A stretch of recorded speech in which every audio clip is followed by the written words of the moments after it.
Assalamualaikum warahmatullahi wabarakatuh.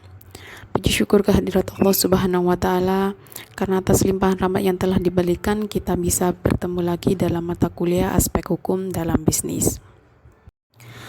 Pada subbab yang pertama, kita akan membahas mengenai hak atas kekayaan intelektual atau yang biasa disebut dengan haki. Nah, haki ini adalah hak yang didapatkan dari hasil olah pikir manusia untuk mendapatkan atau menghasilkan suatu produk, jasa, ataupun proses yang berguna untuk masyarakat. Jadi, dapat disimpulkan bahwa haki ini adalah hak untuk menikmati secara ekonomis hasil dari suatu kreativitas intelektual. Nah, objek yang diatur dalam kekayaan intelektual itu berupa karya yang dihasilkan oleh kemampuan intelektual. Kemudian tujuan dan fungsi haki. Yang pertama itu sebagai perlindungan hukum terhadap pencipta yang dipunyai perorangan ataupun kelompok atas jerih payahnya dalam pembuatan hasil cipta karya dengan nilai ekonomis. Yang kedua itu mengantisipasi dan juga mencegah terjadinya pelanggaran atas hak milik orang lain. Kemudian yang ketiga, meningkatkan kompetisi khusus dalam hal komersial kekayaan intelektual. Nah, kemudian jenis-jenis hak kekayaan intelektual yaitu dibagi menjadi dua, yaitu hak cipta dan hak kekayaan industri. Nah, hak cipta itu sendiri diberikan khusus kepada para pencipta dan mereka yang memiliki hak eksklusif untuk dapat mengumumkan atau memperbanyak hasil ciptaannya. Nah, hak cipta yang dimaksud ini adalah dalam ruang lingkup bidang ilmu pengetahuan, kesenian, dan kesusastraan atau kesastraan. Nah, hak kekayaan industri ini adalah hak yang melindungi suatu perusahaan dari berbagai macam plagiarisme dan juga dapat mengatur segala sesuatu dalam lingkungan industri. Berikut adalah jenis-jenis perlindungannya. Yang pertama itu hak paten. Hak paten ini hak eksklusif yang diberikan kepada orang atau kelompok yang berhasil memecahkan masalah tertentu dengan sebuah teknologi atau menciptakan teknologi baru. Itu dinamakan hak paten. Kemudian yang kedua, hak merek. Hak merek ini merupakan tanda berupa gambar dan nama yang terdiri dari kata, huruf, dan aneka angka yang ditujukan agar menjadi suatu pembeda dalam kegiatan perdagangan produk atau jasa. Contohnya merek yang dimiliki dalam label sebuah makanan, seperti itu. Kemudian hak dagang.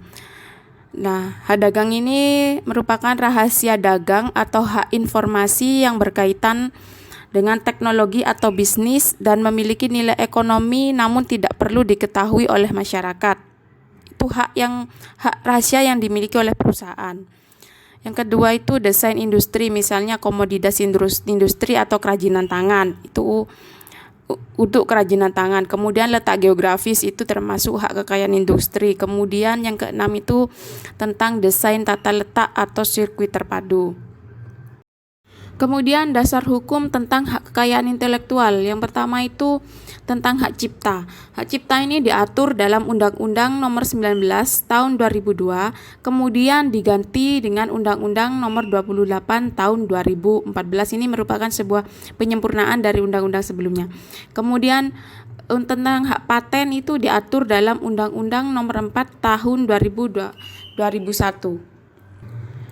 Untuk tentang hak merek itu diatur dalam Undang-Undang Nomor 15 Tahun 2001.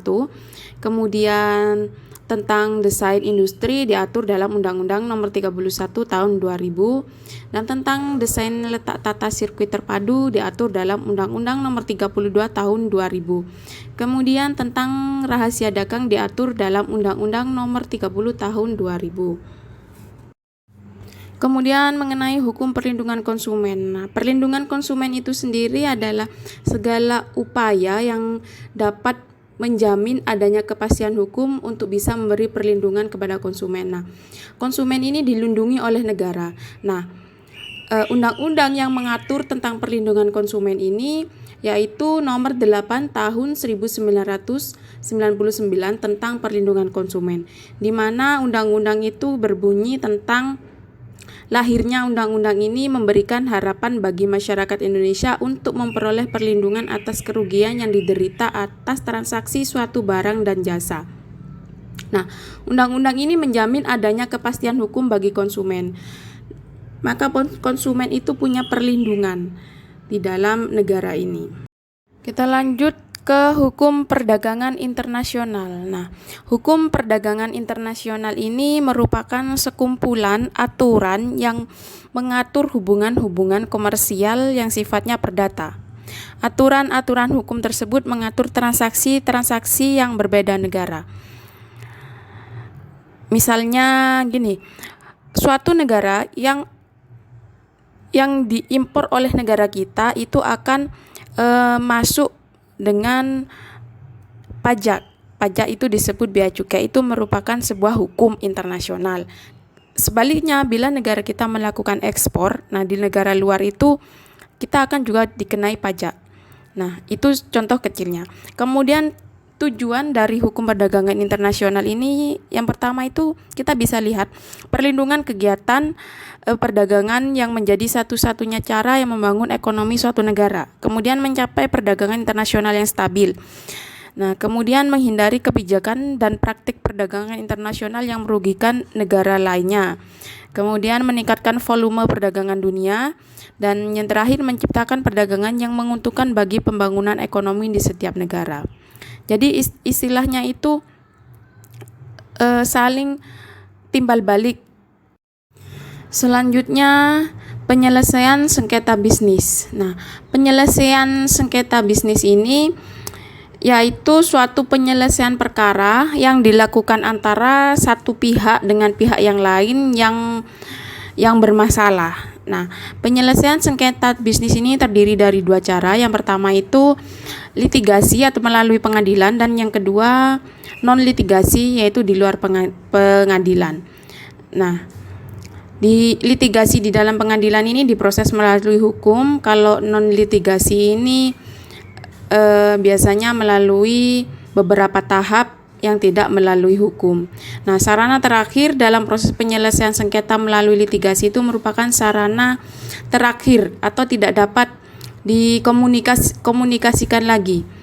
Jadi diproses melalui hukum. Nah, bagi para pihak yang bersengketa setelah proses penyelesaian melalui non-litigasi tidak membuahkan hasil, nah maka selanjutnya dimasukkan ke dalam proses hukum. Nah, di dalam pasal 1 angka 1 Undang-Undang Nomor 30 Tahun 1999 yang membahas tentang arbitrasi dan alternatif penyelesaian sengketa, yang menjelaskan bahwa penyelesaian sengketa di luar pengadilan mengenal adanya cara arbitrasi, yaitu penyelesaian suatu sengketa perdata di luar pengadilan yang didasarkan pada perjanjian arbitrasi yang dibuat secara tertulis oleh pihak yang bersengketa. Akan tetapi, dalam perkembangannya ada juga bentuk penyelesaian di luar pengadilan yang ternyata menjadi salah satu proses dalam penyelesaian yang dilakukan di dalam pengadilan atau litigasi. Contohnya mediasi. Nah, dari pasal tersebut kita ketahui bahwa mediasi itu adalah cara menyelesaikan di luar pengadilan. Akan tetapi, dalam perkembangannya mediasi ini ada yang dilakukan di dalam pengadilan. Nah, jadi mediasi itu mempertemukan dua pihak yang bersengketa, kemudian dibantu oleh mediator.